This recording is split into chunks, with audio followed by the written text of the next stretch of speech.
Welcome back to another video on the rest of it and to another edition of AEW Dynamite Out of 10. All in is right around the corner, but AEW had plenty of work this week to keep the show interesting too, and there's some interesting matches on the show, including Bryan Danielson taking on Jeff Jarrett. But we started things off with MJF in the ring, and he was taking on Carl Fletcher in an eliminator match. The champ immediately rolled out of the ring to play some mind games, but Fletcher didn't seem phased. In fact, he took control as soon as his opponent got back in the ring. The former RHTV champ soon found himself dealing with some of MJF's trademark dirty tactics, so he eventually ended up on the defense with his arm the focus of his rival's attacks. The former world champ called his opponent a wannabe Will Ospreay, so Fletcher used his long good arm to unload on him. Don Callis gave him a screwdriver behind the rest back, but Fletcher refused, and the left allowed for MJF to hit a low blow, followed by a kangaroo kick for the win. These are two of AEW's best talents, and they're both under 30. What we saw here was two men ahead of the curve and putting on such a great match. After it was all over, MJF knocked out the ref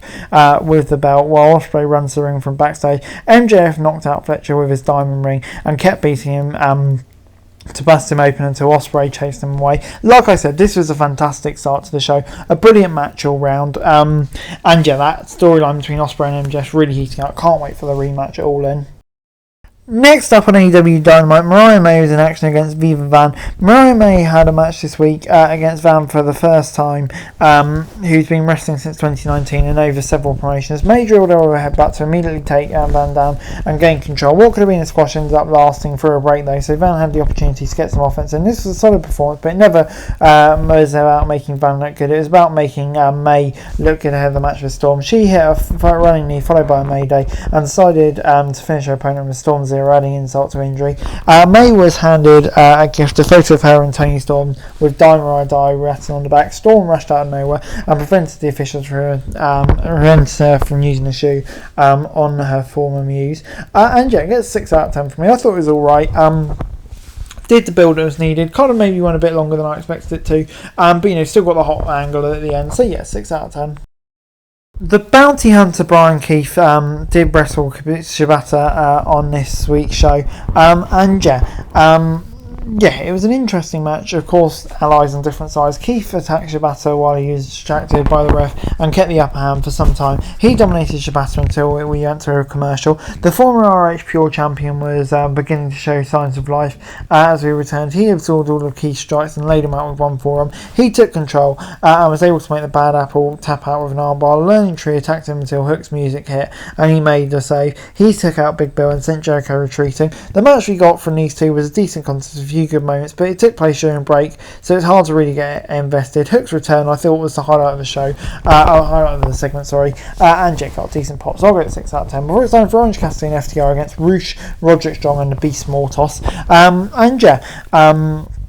Strong started for his team and found himself being double teamed by OC and FTR. It wasn't until the break when the heels began to take over. With 6 competitors to follow, there was a lot going on, but they did a good job of making it easy to track. The Kingdom interfered with the crowd while the ref was distracted and took out Harwood, so it was more like a 3-on-2 match. The babyfaces made a comeback. Both teams started putting out the slots. FTR were able to hit their finisher on Roosh to pick up a win, much to the dismay of Callis. The Acclaim showed up, and what looked like it would be a promo exchange turned into a brawl with security keeping them apart. It was a fun trios match, some highlight reel moments, and yeah, an interesting collection going forward potentially. So yeah, I'll go with a 7 out of 10. Before Camille was given an exhibition handicap match against 2 local talents this week. It was basically a glorified squash to help establish the Brick House dominance. Camille scored an easy win after a handful of power moves. Britt Baker appeared on the screen and directed a promo at Mercedes Moné, and yeah, we've all the news about Britt recently.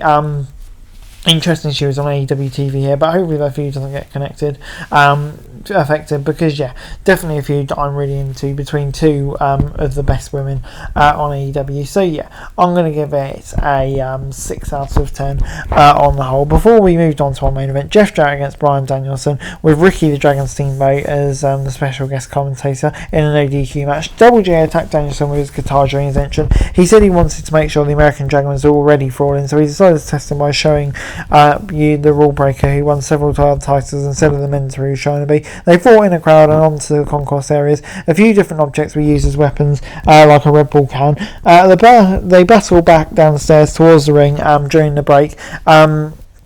This was also when Danielson began to regain composure. With a little help from a chair, the American Dragon hit a Psycho knee for the win. Both men's allies showed up to check on them once more. Danielson showed Jarrett some respect and posed for him and Steenback before Swerve crashed the party.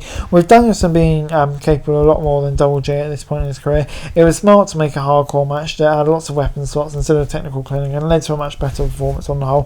I thought, the storytelling in this is really good as well. Swerve's promo at the end was great.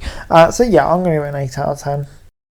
Overall, AEW Dynamite gets a 7 out of 10 from me. I thought, it was a really good episode of Dynamite this week. The first match, Fletcher against MJF, was great, as was the last match, and lots of interesting storylines as well. I think the show at the moment for me really is heating up ahead of All In, which is of course what we love to see. That's it for this video. Thanks very much for watching. Remember to like, share, subscribe, follow us on our socials, link in the description below for daily wrestling news, meme and content. Subscribe to our other channels on screen right now, that'd be greatly appreciated. Thanks very much for watching. Peace out.